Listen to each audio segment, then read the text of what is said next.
Welcome to Travels Through Time, the podcast made in partnership with Colourgraph.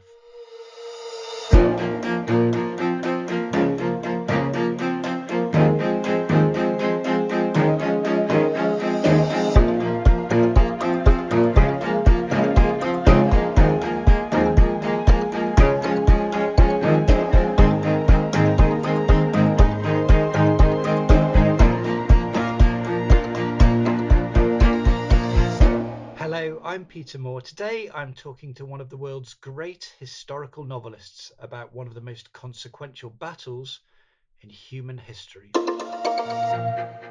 Here's a challenge. Find your most historically illiterate friend and ask them to name 3 great battles. The chances are the Battle of Waterloo will be one of them. Fought 200 years ago on the fields of modern-day Belgium, Waterloo brought 2 colossal figures in Western history together, Napoleon Bonaparte and the Duke of Wellington. The two were both outstanding military commanders in very different ways, and until that Sunday, the 18th of June 1815, they had never met before in battle. Today we have the best possible guest who'll take us back to survey the battlefield in 3 fascinating scenes. Bernard Cornwell is one of the world's great historical novelists. Over the past 40 years, he's brought the past back to vivid, dramatic life in a thrilling sequence of books that have sold in their millions. These books started, of course, in 1981 with a story that introduced readers to that fearless, wayward soldier, Richard Sharp. Well, after a little hiatus, I'm pleased to report that Sharp is returning in a new novel which will be released just this week. Readers will catch up with Sharp in the aftermath of the Battle of Waterloo, the battle that I spoke to Bernard about just the other day. It's my great pleasure to say welcome Bernard Cornwell to the podcast. Today you're going to take us back to a decisive moment in world history, but first of all, let's start off with that brilliant, fearless soldier, Richard Sharp. I think it's, about 2006 when you wrote the last of the Sharp series. You can correct me if I'm wrong. And you've been very busy with deeper historical events since then. But I really wanted to ask you, first of all, this new novel's a cause of celebration for readers, of course, but how was it for you? Did you find Sharp lurking in your imagination just as ever, or was he strangely altered after these years? Oh, he's been lurking there forever, to be truth. I always thought I'd like to write another Sharp book, and he never left me. I hear his voice in my head when I was walking the dog, only his voice is now Sean Bean's voice. So in many ways it was, I won't say it was easy, because no book is easy, but it was a pleasure starting to write him, because he sort of sprang back into life straight away. Was it a bit like going out to dinner with an old friend, that you kind of eased into it rather quickly? Or I don't know. I suppose the last year has been strange in so many different ways, and whether that affected your writing or not, I don't know. But I'm just interested in this idea of the author and his character, and the closeness and the intimacy of that relationship. It's very close and very odd.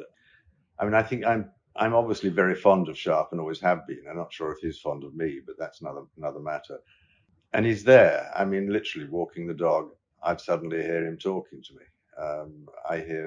And whenever I'm writing a book, I hear the characters having conversations in my head, often nothing to do with the book, which is a good thing, because it obviously means that the characters have got some kind of life of their own. And Sean had a huge effect on Sharp, in the sense that from the moment I first saw Sean Bean playing Sharp, I heard his voice, and I still do hear Sean's voice whenever I think of Sharp. Sharp's great fictional contemporary, of course, is Captain Jack Aubrey, who's busy on the waves as Sharp's busy on land. I know you've said elsewhere that Patrick O'Brien and his writing in particular has been an inspiration for you from the beginning. And I just wanted to take the opportunity to ask you a little bit about that, because these great fictional series running in parallel, the Aubrey Maturin series and the Sharp ones, is kind of an interesting idea to me. Has O'Brien been a big influence on you? I don't know if he's been that much of an influence because I'd started Sharp long before Jack Aubrey came along. And we wrote very, very differently. Patrick O'Brien once said somewhat disparagingly that Forrester and I had too much story and not enough, I think, was it real life? I always admired O'Brien's extraordinary grip of the period and how that was reflected through the books. But I'm not going to make any apologies for having too much story. Indeed, I feel very flattered that he compared me to Forrester. So one thing, I don't want to get too deeply into Sharp's Assassin, which is the novel at the moment. We will loop back to talk about it shortly. But with regards to historical detail, there's one thing that I can't resist asking you about right at the beginning. And this is something which pops up on page 74 of the finished book. And this is the Halifax guillotine. And I was quite amused by this because the guillotine I thought was the most quintessentially French invention in the world. But you point out that the Yorkshiremen, or those of Yorkshire, got there first. Could you say anything about that? Well, yeah, I mean, I was rather astonished to discover it too. But in fact, there were a number of guillotines in Europe before Dr. Guillotine invented his horrible machine. But there was one in Halifax, and it was evidently there in medieval times. And I think it was last used in the 17th century, but it stayed there for quite a long time.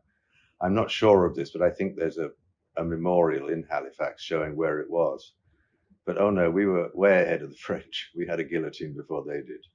Yeah, and I thought there's almost something slightly comic about. Well, I mean, it's not obviously a machine which inspires massive comedy, but the the way that you wrote of a guillotining in the same section of the novel um, is, I suppose, faintly comic. You have a very nasty character, I think it's fair to say, who is dispatched on a machine that he was playing with himself.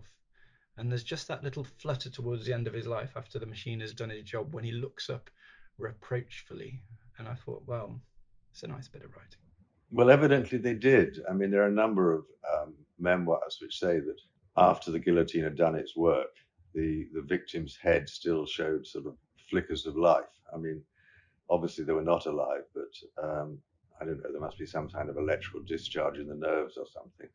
It's all rather gruesome, but of course it fascinated Sharp. I wasn't even sure whether I really wanted him to use the guillotine, but of course he insisted on doing it, but he would.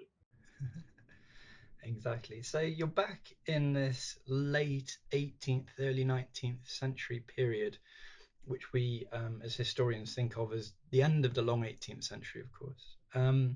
Is it quite nice to be back? Are you enjoying this after? Oh, I did enjoy it, yes. I mean, I suppose I spent so long there earlier in my career that it was very nice to go back to it. Now, I had written the non-fiction book on Waterloo, which had sort of, I certainly think that made me want to go back to Sharp again. But I had to finish Uhtred's story first. Hmm. Okay, well, let's get into the history because we've got a fair bit to get to. It's rich, it's resonant, but it's a little bit complex. So let me begin by asking you the question that I always throw at guests who come on this podcast, which is, Bernard Cornwell, if you could travel back through time by some mysterious agency, which calendar year would you pick to visit? Well, I'm going to pick 1815 simply because so much happened and there are still gaps in our knowledge of what exactly did happen. So it'd be very nice to be back there, but I want to take penicillin with me, please. That's probably a wise move. Let's set the scene. 1815. We're going to look in particular at the political picture in Europe, which has been confused for so long. But where have we got to in the story by the year? Let's say the start of January, 1st of January 1815. What's going on? Well, the Congress of Vienna is still dithering and dancing. I think most of Europe believes that Napoleon is now safely locked away in the island of Elba and he won't come back. And they're trying to redraw the political map of Europe and in many ways to restore the ancien regime. So it's a period of, I won't say relaxation, but I think they are relaxed. All the great powers are in Vienna and they're talking and they're arguing. And what they're arguing about is how to make sure the French never come back and cause that much trouble again. And of course, the central figure of this is Napoleon himself.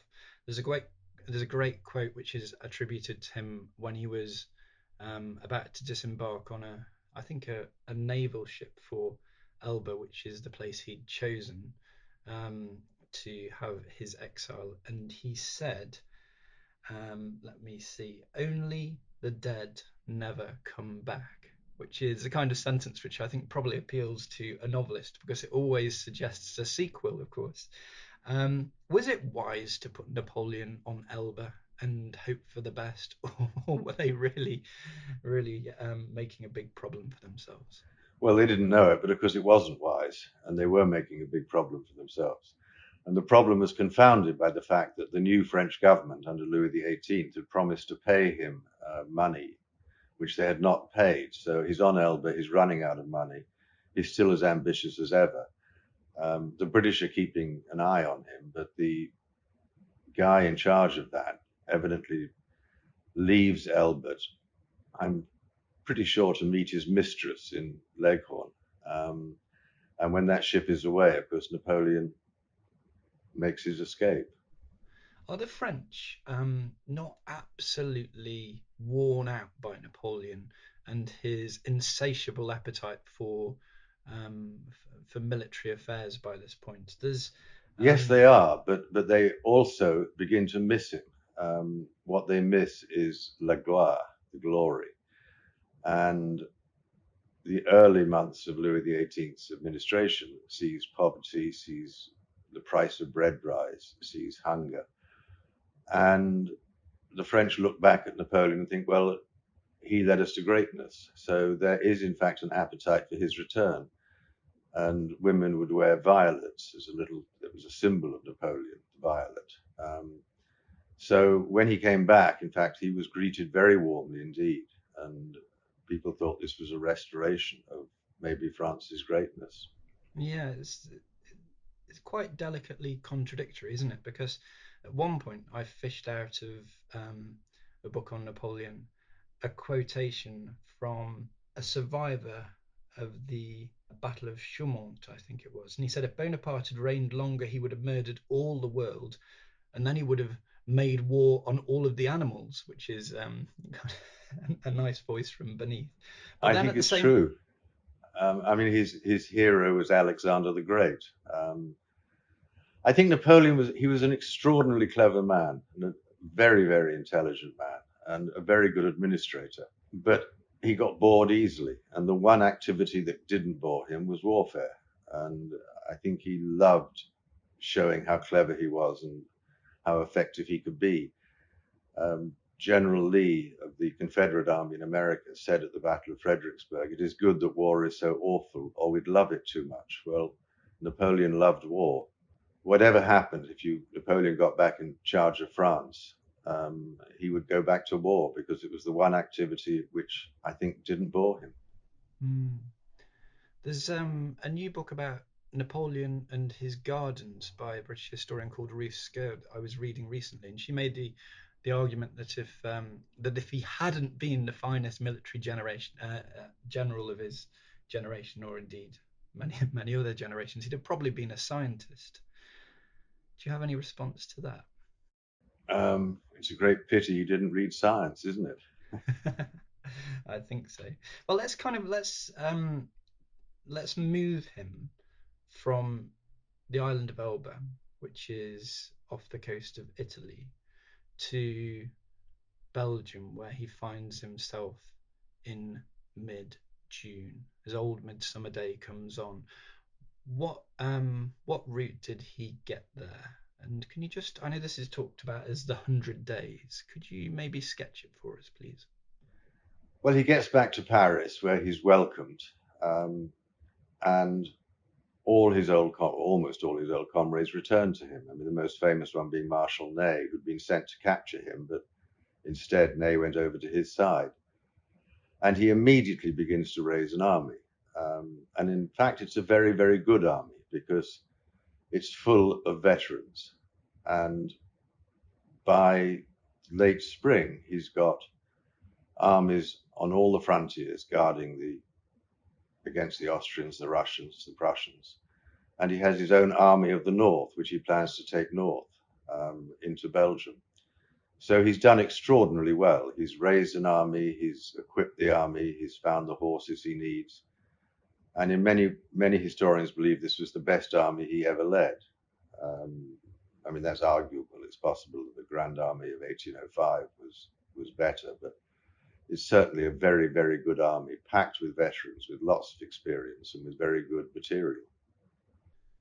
And he's got, it, I suppose this would be maybe an overstatement, but it is almost Napoleon versus everyone at this point, isn't it? It is. It He's absolutely is. and his only real option is to defeat separately all these various armies which are kind of circling about him, the Prussians, the British, and so on. Which he's done before. I mean, his famous campaign of 1814 was a display of absolute brilliance and movement. And although in the end he lost that, he was simply overwhelmed by numbers. But yes, I mean, you're quite right. His strategy is to defeat the enemy in detail, i.e. split them up and defeat them one at a time. And he's very confident that he can do that. And he moves northeast of Paris, and he moves up into the area of the Netherlands, modern day Belgium. And this is, of course, the site of a very significant French victory during the Terror early on. And I know there's some suggestion that Napoleon is thinking, I think that is called the Battle of Flurry or something like that. Flurry, yeah. Yeah, in 1794, which came at just the time that it was needed to establish the revolutionary French Republic, as it then was. Do you think that historical parallel is playing in his mind at all, or do you think he's just going where the armies are? Is it more Occam's razor? He's going where the armies are. The two closest enemy armies to France at this time are Wellington's army, which is an Anglo-Dutch army, and Blucher with the Prussians. And Napoleon knows where they are, and he knows they're spread out across an enormously wide area. And the reason for that is that purely logistics, that these guys have to have supplies. Once you concentrate the army, it becomes much more difficult to feed them. And his ambition is to split them in two so they can't help each other, defeat one and then defeat the other. And that was his strategy, and it was very, very successful. And he moves with incredible speed. And there's a prelude to the Battle of Waterloo, which we'll get to in a moment, a few days before, when he faces the Prussians themselves. Yeah, I mean, what he does is he goes straight up the road towards Brussels, in a sense hitting the hinge between the two armies. He then swerves off to the right and meets Blucher at Ligny. Meanwhile, he sends Marshal Ney to confront Wellington at a place called Quatre Bras. And there are two battles. First, the Battle of Ligny, which Napoleon wins, and the Battle of Quatre Bras, which is a desperately close-run thing, which Wellington wins. But what Napoleon has done, he has split them. The Prussians have gone off to the east, and the British are, as it were, pinned in front of Brussels. So having defeated Blucher, he's now going to turn his attention to Wellington. So in very short order, we've arrived at this date, which is Sunday, June 18th of 1815, which is the one that we're going to look at. And this, of course, is the date of the Battle of Waterloo. Where would you like to go to for your first of three scenes, please? Well, I'm going to be at the elm tree at the crossroads at the height of the ridge which Wellington was defending. And Wellington is waiting there. He has 68,000 men and 156 guns. He knows Napoleon is about 3/4 of a mile away on another ridge with more men and more guns, far more guns. But Wellington is content to wait. He knows that this is going to be a defensive battle. And the reason it's a defensive battle is that he simply wants to give Blucher time to join him. And it's incredibly important to understand that. What was Wellington's ambition that day was simply to hold his position long enough to let the Prussians come in on the French right flank. And there's a lot of one of the unknowns about this is exactly when did the battle start. I mean, we get people saying it started at 11 o'clock in the morning, others put it as back as late as 1 o'clock in the afternoon. But the important thing is it was late. Napoleon and Wellington had been in that position all night. It had been a dreadful night. It poured with rain, just poured and poured and poured. Both armies are miserable as hell. They haven't had enough to eat. They're soaked through. The battlefield is soaked. Napoleon once said, "Ask me for anything except time. Space I can recover, time never." And if you like, the very first big mistake of the battle for Napoleon is he waited.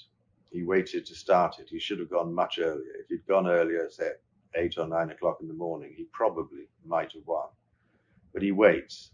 And I chose 11 o'clock because that seems to be, by consensus, about the time that the battle began. So there we are at the elm tree, very close to Wellington and his aide-de-camp, watching this enemy army on the far hillside.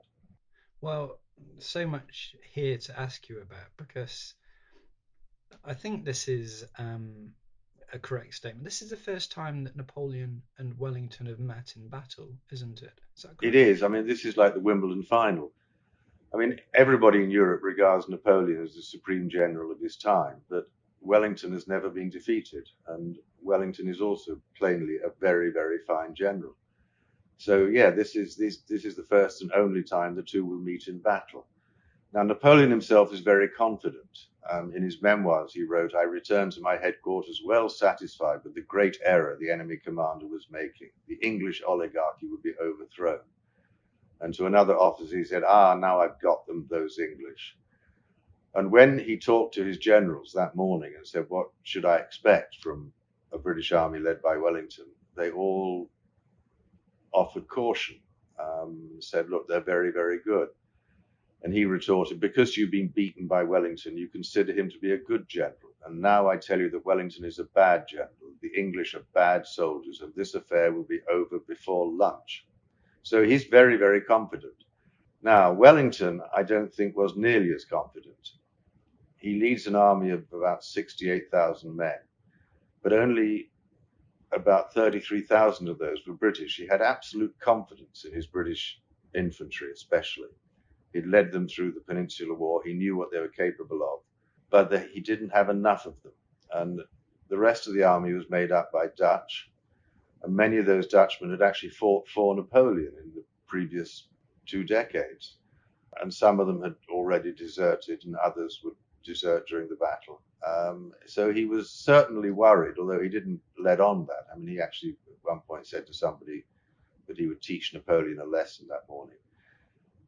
So I think Wellington is certainly nervous because he knows what he's up against, and he's very proud of the fact he's never lost a battle. But I mean, here he is in the biggest one of his career against the greatest general of his time. So what he's worried about, he's not too worried about Napoleon making a head-on attack. In fact, that's what he hopes he will do.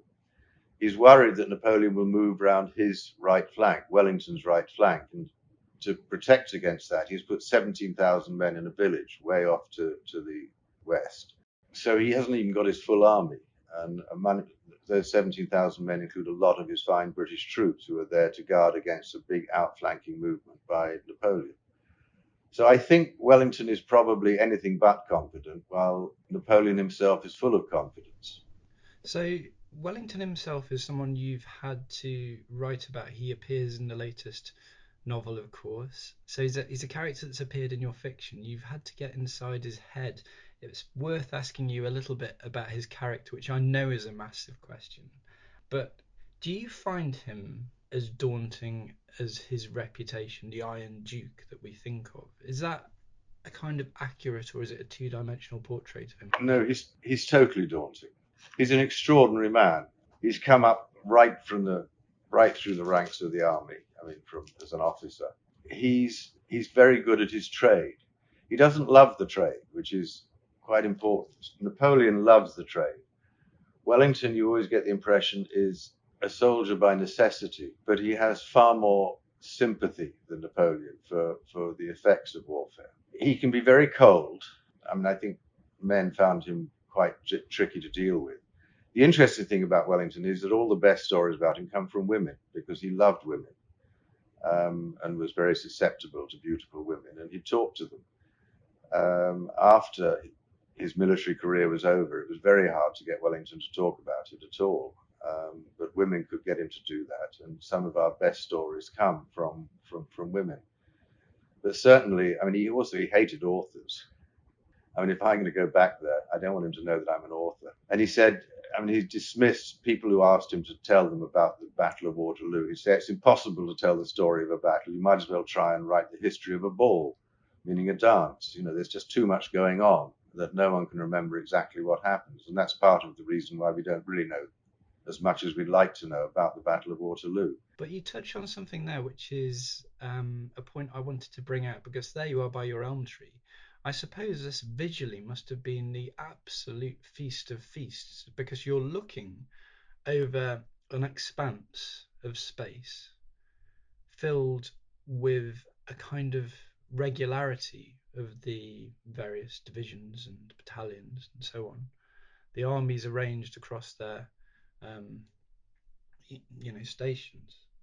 And one of the things that people also associate with this era, which is inescapable, is the kind of glamour. Of course, that most iconic of images is of the bicorn hat and silhouette of Napoleon. Anyone in the world would be able to say, oh, that's Napoleon. But beyond that, there is such a kind of richness to the costume that would be spread out right before you. Could you explain what that would be like at all? Well, it would be, if you're in the British line, it's meant to be frightening. That morning, very early that morning, long before he opened the battle, Napoleon paraded his troops along the ridge where the La Belle Alliance, which is the ridge facing the ridge where the elm tree is. And it was deliberate in an attempt to overawe his enemy, with these massive arrays of uniformed men, especially the cavalry. When the cavalry came to make their great attack, a British officer called them the most beautiful troops in the world. And they're in wonderfully gaudy uniforms. The cuirassiers are wearing breastplates and steel helmets. I mean, they look gorgeous, but all that gorgeousness is about to be beaten down into blood and mud, which is a horrible thought. The British looked much less gorgeous. They had their famous red coats, but the red coats, the dye tended to leak, especially in the rain, and they'd just gone through 24 hours of sodden rain. The riflemen were in their dark green, which was a very sensible colour for them. And when the Brits mended their uniforms, they tended to use local cloth, which was usually brown, so they look a rather patchwork of pale red and brown. They would have looked very, very,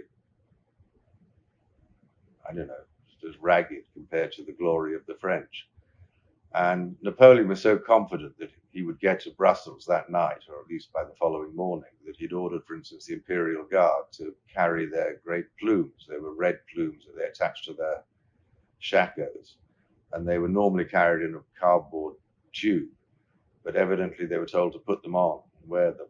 So a lot of soldiers remembered this sort of parade, and how in the middle of it, in the middle of the sort of rain, a shaft of sunlight came through and lit the French ridge with all this glory arrayed in front of them.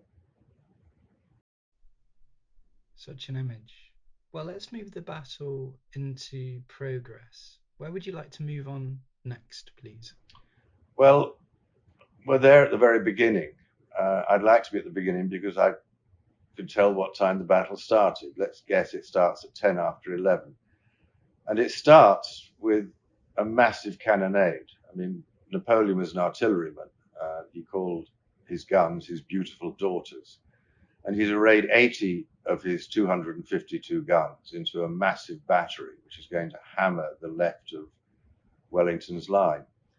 And this would have been quite terrifying. I mean, 80 big guns bellowing away. Wellington, in a sense, was ready for this because he was a master of using what's called the reverse slope, which is putting his men on the backside of the hill so that the enemy can't see them, and then getting them to lie down so that a lot of the shots would go over their heads and very few would actually land among them. So Wellington has begun as he wants, with his men protected by the hill, and Napoleon, meanwhile, has let loose this enormous battery, hoping that it will shatter the British lines, which he will then follow up with an enormous infantry attack.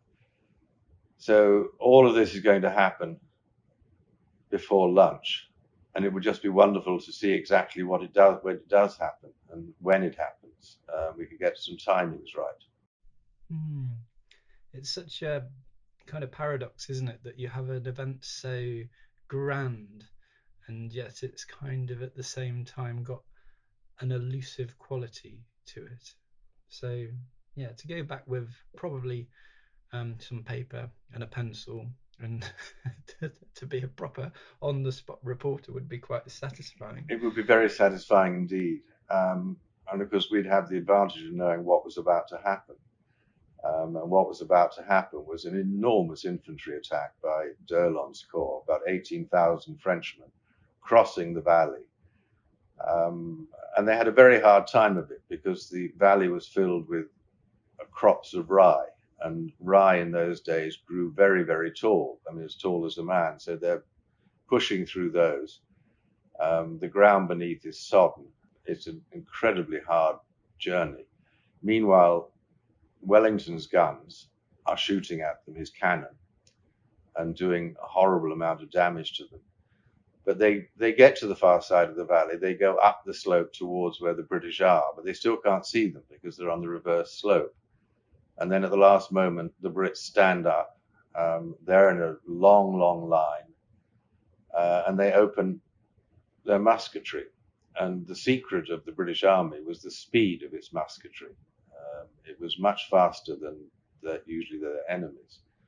I mean, it seems slow to us, only 3 shots a minute, but 3 shots a minute was pretty deadly. And this great barrage of musketry halts the French. And at that point, Wellington releases his heavy cavalry, and the heavy cavalry charge down the slope, charge into d'Erlon's corps. They capture 2 eagles, and they turn it into a rabble that just flees. So all this is going to happen between, 11 and 12:30. What must have given Wellington some relief is that it appears that Napoleon is not trying to move round his flank. Napoleon appears to be coming straight at him. And if there's any one thing that Wellington is confident of, it's his troops' ability to defend themselves. So at least at the opening of the battle, and we've rather ignored what's happening on the right flank, where another attack has attacked the Chateau of Hougoumont, but that's not getting anywhere either.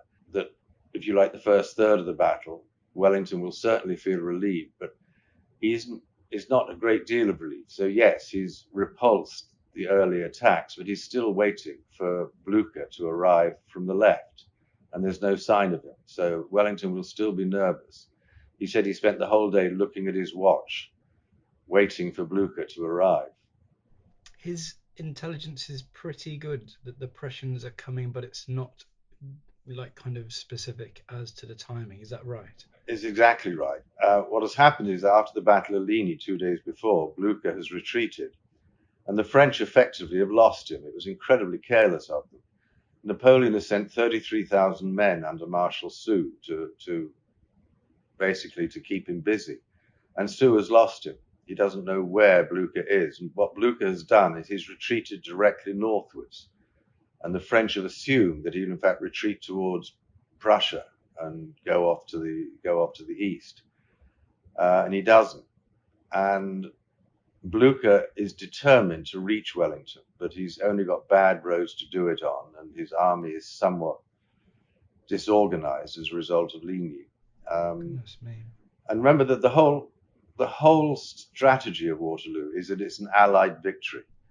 Wellington would never have stopped on the ridge at Mont Saint Jean unless he believed Blucher would come to his aid, and Blucher would never have marched to his aid unless he thought Wellington would stay there for him. So the two commanders, who haven't had that much really to talk to each other in much time, are simply trusting each other, and that's actually quite wonderful, because in the end their hopes are justified.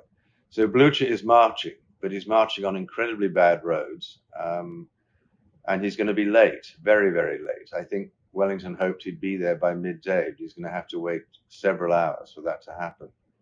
And if anyone, I was just thinking to myself, if anyone in the whole human story was in a complicated emotional state, it was probably Wellington in the early afternoon, because not only do you have Bonaparte and the French army coming straight at you, you're kind of glancing, to the horizon all the time. He's searching the east all the time with his spyglass, looking at the woods way off to the east, hoping to see Prussian troops arrive.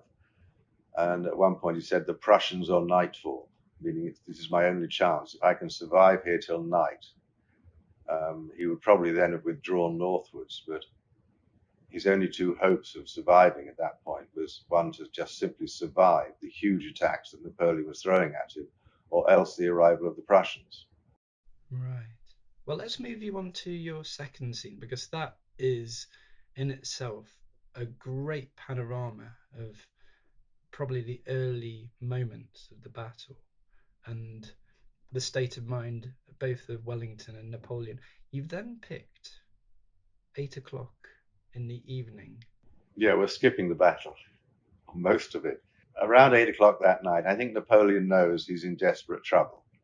All his hopes have been dashed. Not a single attack has worked, except for the capture of La Haye-Sainte, which is a farmhouse on the front of Wellington's position.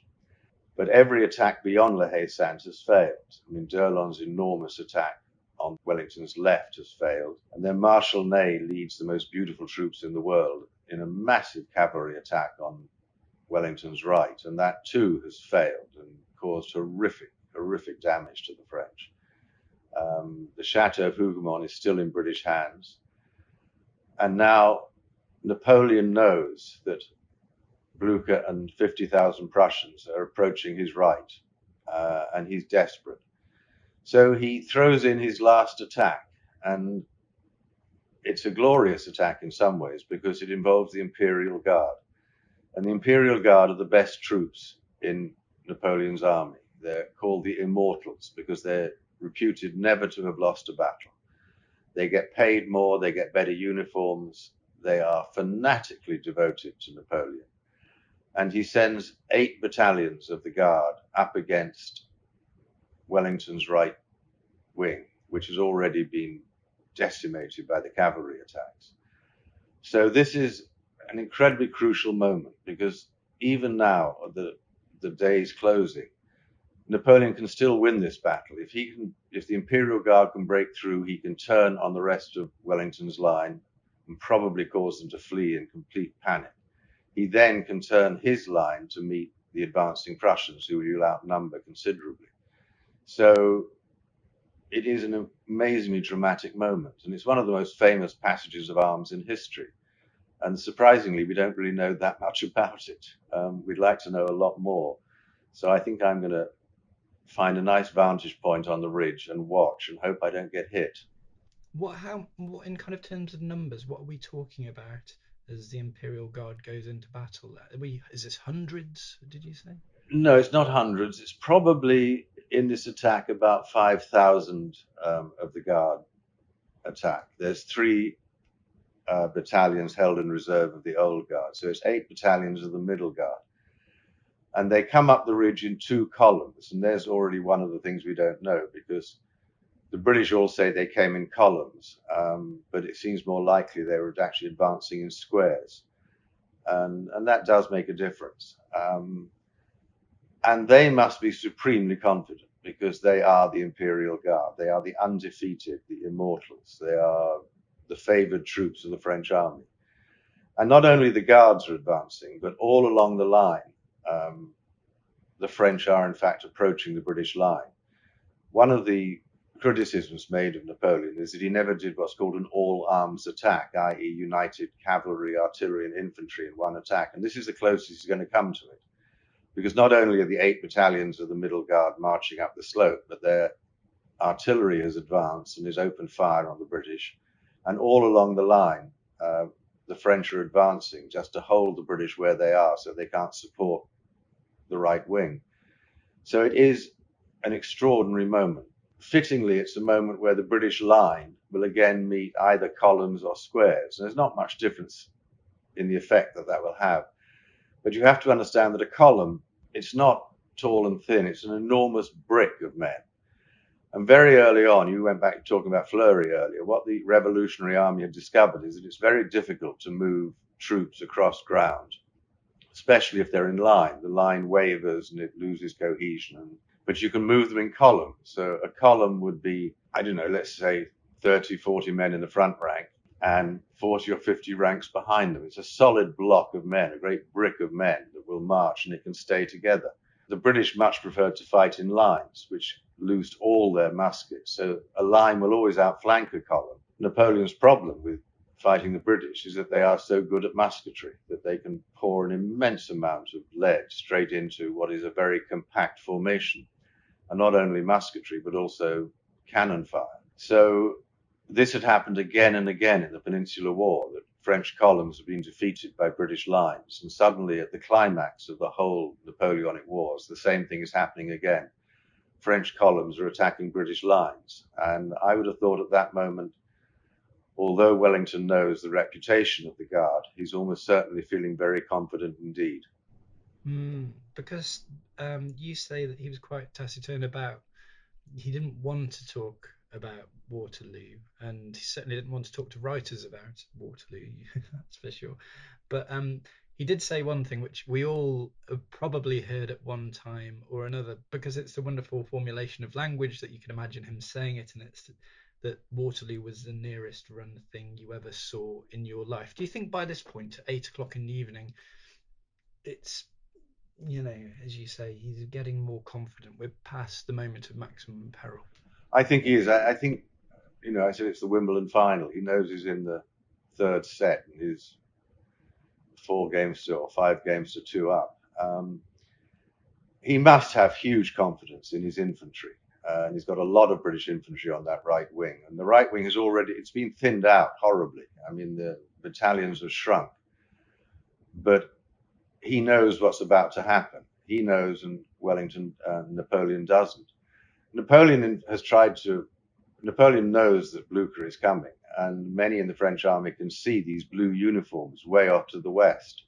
But the Prussians, like the French, wear blue. And so Napoleon had sent messengers all along the whole French line saying, this is Grouchy, come to help us. The 33,000 men have come to attack Wellington's left, so we'll attack his right. And a lot of the French at that moment were very confident that they'd now won because Grouchy had arrived. In fact, Grouchy was still miles away, and the blue uniforms were Prussians come to attack Napoleon. But yeah, I think Wellington must have been feeling he'd survived. I mean, he can see Blucher's troops coming off to his left. Some of them have already joined his line on the left flank. The rest are attacking directly towards Napoleon's army. And he's facing, as he said after the battle, they came on in the same old way. We saw them off in the same old way. Well, coming on in the same old way is advancing in column, and seeing them off in the same old way is meeting that column with lines of British infantry. And I think he must have felt at that moment, okay, we've got this now. All we have to do is to defeat this final attack, the attack of the Imperial Guard. Beautifully laconic, though, isn't it?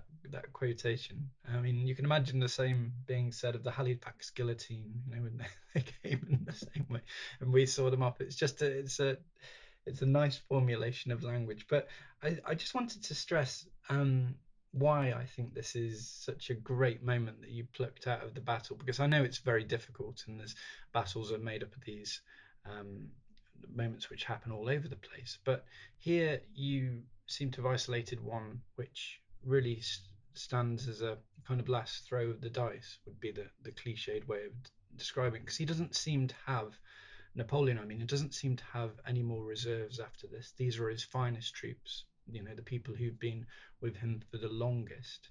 And I don't know, is there any sense of what Napoleon's temperament was like at this point of the battle? Because, I mean, I would think it was extreme frustration. He's been curiously supine in the battle. I mean, unlike Wellington, who made sure he was always at the point of the line, of his line, wherever the fighting was fiercest, so he could see what was going on. Napoleon has stayed most of the time by La Belle Alliance, which was the tavern at the center of his ridge. And his only time that we know that he moved was to come down into the valley to see the Imperial Guard off on this attack. He's let Ney run the battle, and Ney, on the whole, has run it very badly. So I think he must be feeling extremely frustrated. I think he really was very, very confident that morning. I mean, he once said that he had a 90% chance of winning. Well, the 90% chance of winning is now way down. It's probably nearer 50%. And for that, he's got to depend on these 8 battalions of the Guard. So I imagine it's simply one of anger and frustration that his army has not done what he thought it should do. And he knows full well that the Prussians are coming and that he's going to have to fight them as well. And if he can't beat Wellington, if he can't break through Wellington's line, then he knows that Wellington will advance. So yes, he's not in a good place at all. I should let you take this story forward then. How does this particular charge of the Imperial Guard play out before Napoleon's, and indeed before your own eyes? You can tell us. Well, certainly Napoleon was watching. As I said, it's split into 2 columns, which may well have been squares, because the French were certainly worried that the British cavalry hadn't been, or at least the light cavalry hadn't been fully engaged. They wanted to defend against a cavalry attack. I think that it's probably most likely that they came up the ridge in enormous squares. The one on the French right has some initial success. It attacks a brigade of British troops led by a man called General Halkett, who's going to be badly wounded. And Halkett's men managed to check it with their musketry. But then, for reasons that we don't really know, they seemed to panic and began to retreat. And the Guard keeps coming. A Dutch brigade moves into the space and they open fire on the French. And some Dutch artillery does immense work there. And one of the survivors of Halkett's brigade said he heard a shout, and the shout was to stand, turn and stand. And he said, I don't know why, but we all did.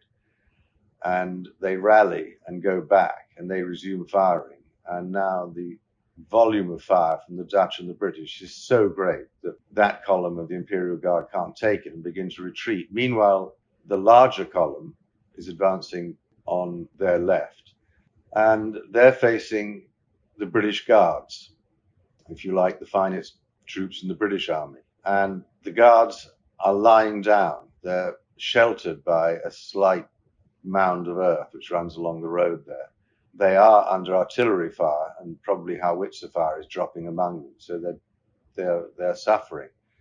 But they wait there, lying flat in this wet, churned up soil, and the column gets closer and closer, and then finally there's the shout to stand up, which they do. They're in 4 ranks. Normally the British line was 2 ranks, but 4 ranks was safer if you thought the cavalry was in the offing.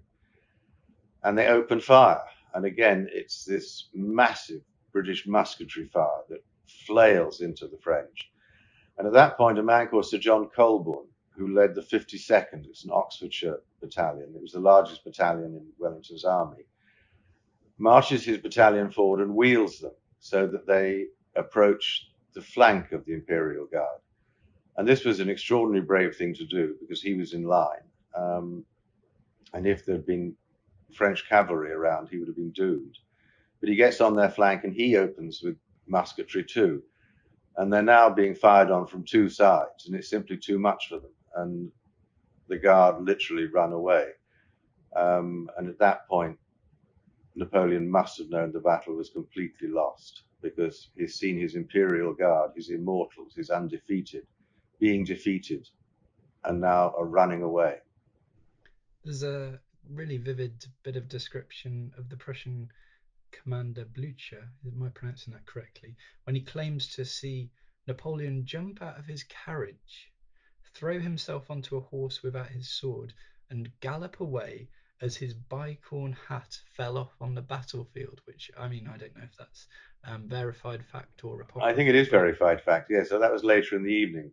Yeah. One of the huge problems the French had is they're now running for their lives, but the only road that will take them off the battlefield goes across a very narrow bridge, I think at the village of Genappe. And of course, an immense traffic jam forms there. And Napoleon's carriage couldn't get through, so he leapt out and got on a horse and rode off. Hello there, it's Peter here. Every week we encourage you to have a look at colourgraph.co, which is a website operated by our friend Jordan Lloyd, the astonishingly talented visual historian. There you can see galleries of Jordan's colorization work from the US Capitol building in 1846 to the Beatles in 1963, which have appeared on the front covers of magazines all around the world. Do check it out. Well, today I've something more to tell you as well. Jordan and the others at Colourgraph have been working on a new visual history project which will be called Unseen Histories. This new website is going to be his new platform for showcasing beautifully presented, fascinating stories from the past. It'll be going live later this week, and we'll have much more to tell you about the pieces on Unseen History in the weeks to come. It's a project that has been long in the making, and it will be really worth the wait.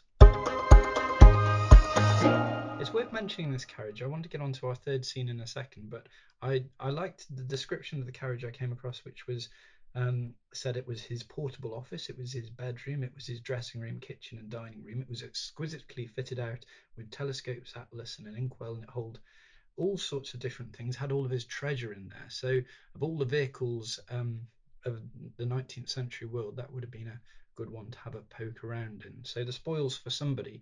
But let's leave that second scene behind and go to your final one, please, which kind of rounds off the story very nicely, because we're going to go back from Napoleon to Wellington, I think. Back to Wellington, who after the battle goes back to the town of Waterloo, which is a few miles northwards, and goes back to his quarters, and he's plainly in a very emotional state. He can't use his own bed because a man is dying in that bed, so he uses a camp bed. But sometime late that night, a doctor, Dr. John Hume, who is the senior surgical officer for the British Army, brings Wellington the Casualty List. And he records that Wellington read it and cried. And he said in a voice which Hume described as being tremulous with emotion, "Well, thank God I don't know what it is to lose a battle, but certainly nothing can be more painful than to gain one with the loss of so many of our friends." And later on, he was to write to a friend, "I pray to God I have fought my last battle." You could never, ever imagine Napoleon saying that.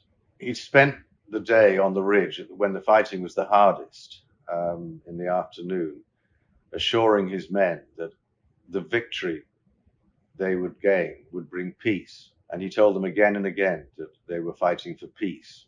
And I think his emotional state that night tells us a lot about Wellington, that he was very good at holding his emotions in check, but he was seen to weep on more than one occasion, and this was one.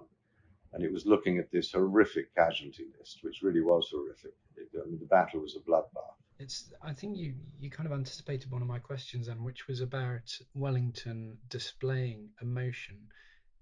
Just to kind of reiterate that, is it really the case that he was normally quite stiff upper lip? Very stiff upper lip. I mean, again, he understood that during the battle that his men, and he was moving constantly up and down the ridge, up and among his troops, would be looking at him. And what they're looking for is a sign of worry. If Wellington looks worried, we should be worried. So he took immense care not to look worried, whatever he was actually thinking. He later said that he was worried. He said that he kept glancing at his watch and then at the Prussians on nightfall.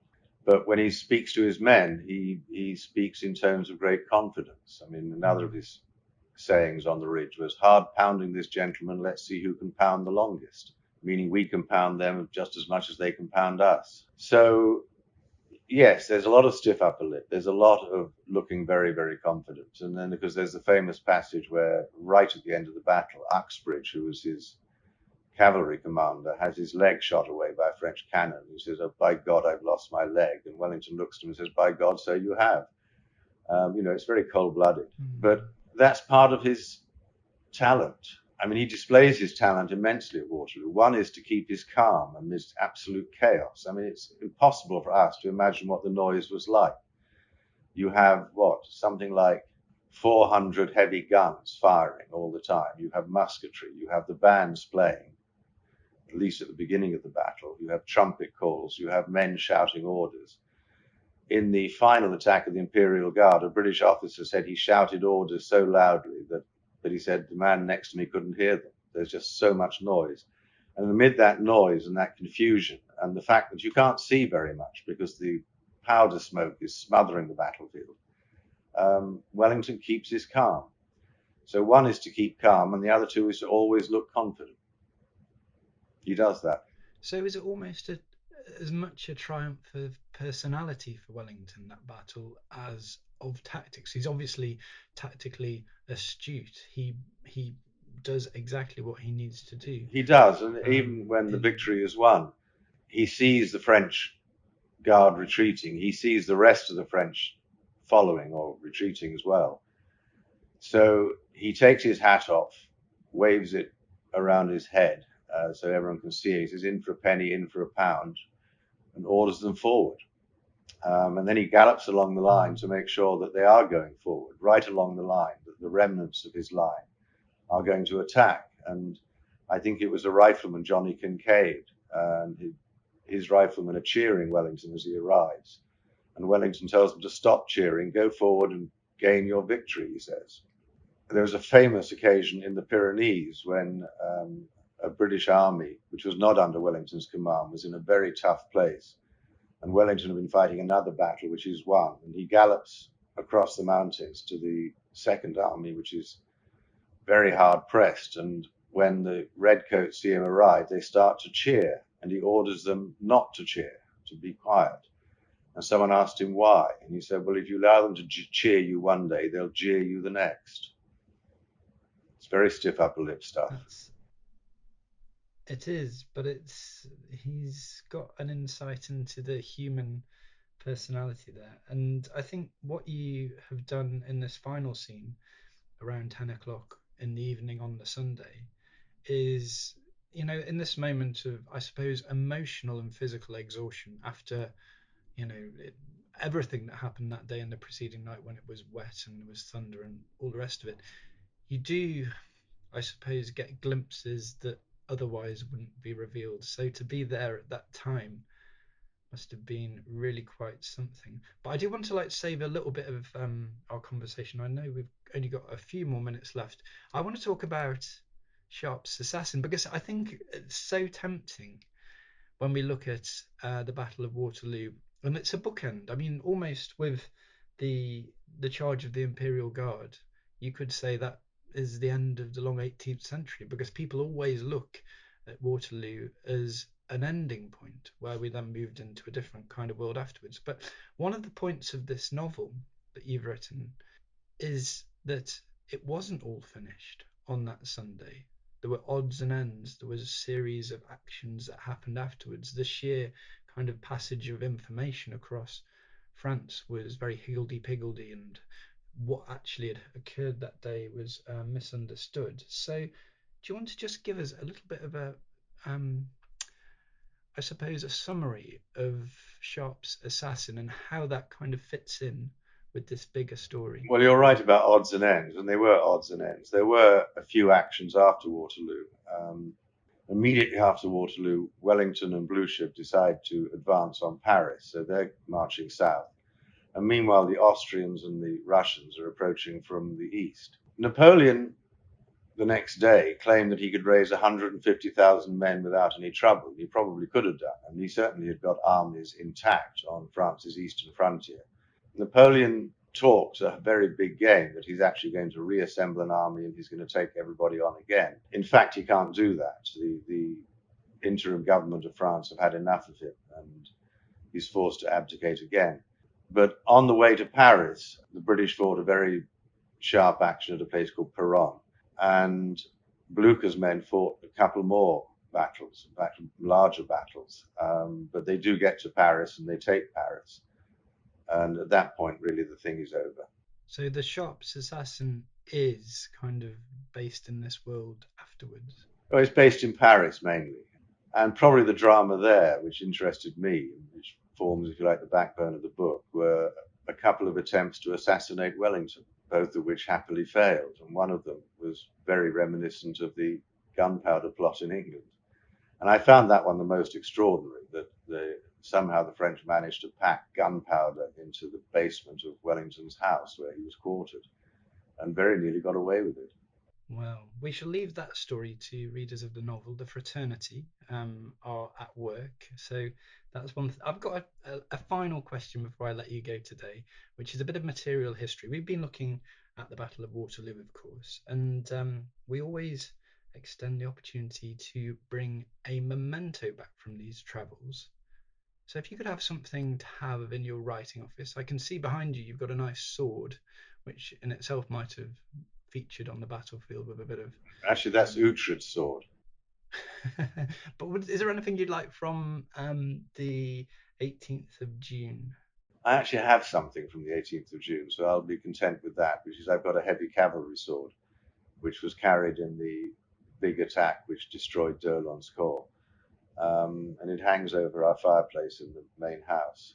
And it's the same kind of sword that Sharp carries. And I always wanted one, so I'm not sure my wife is terribly delighted to have such a weapon hanging in her living room, but she just has to put up with it.